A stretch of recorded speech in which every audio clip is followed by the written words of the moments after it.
Vous venez de lancer un service de téléconsultation dans une trentaine de boutiques en France. Quel est l'objectif?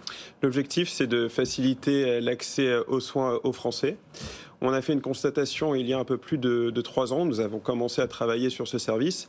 C'est que la plupart de nos clients qui venaient en magasin n'avaient pas d'ordonnance et ne revenaient pas tout de suite en magasin parce que l'accès aux ophtalmologistes était compliqué.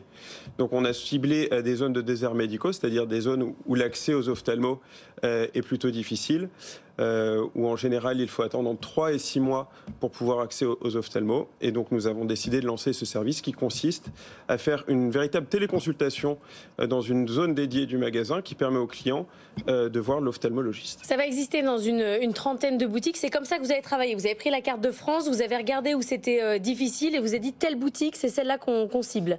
En fait, on a commencé ça il y a 3 ans. On s'est d'abord dit dans quelle zone l'accès aux ophtalmos est difficile. Et puis on a fait un test dans 5 boutiques pendant 8 mois.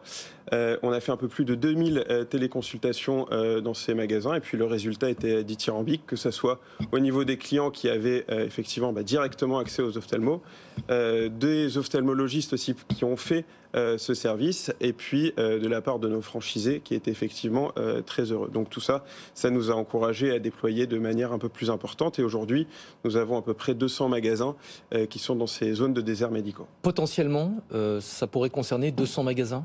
Exactement. La téléconsultation? Exactement. Après, on fonce pas tête baissée. On a sorti une étude où effectivement 3 Français sur 4 déclarent avoir des difficultés à avoir accès aux ophtalmos. Près d'1 sur 2 déclarent aussi avoir des difficultés près de chez soi. Donc on déploie au fur et à mesure et toujours en concertation aussi avec les ophtalmos. Alors qui choisit l'ophtalmo? C'est la boutique elle-même qui a un pool qu'elle choisit elle-même, ou je peux moi avoir mon ophtalmo et le solliciter à travers vous? Alors nous, en tant qu'opticiens et franchiseurs, on n'a aucun contact avec les ophtalmos.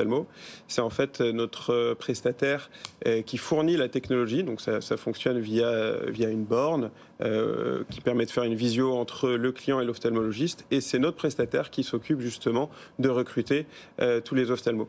J'insiste, un point important, nous on n'a pas de lien direct avec les ophtalmos. Ce n'est pas notre... Pas un deal, c'est ça que vous voulez dire? Non, c'est pas notre travail. L'idée, c'est d'avoir vraiment un nouveau service pour la prévention, pour l'accès à la santé visuelle.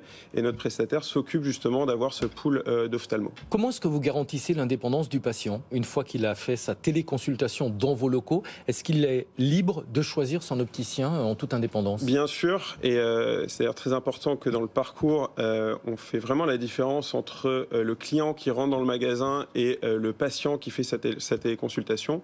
L'opticien n'a aucun contact avec le patient dans la salle d'examen. C'est vraiment l'ophtalmo qui le guide pour faire l'examen visuel et aussi le dépistage, puisque la téléconsultation ne s'arrête pas à l'examen visuel.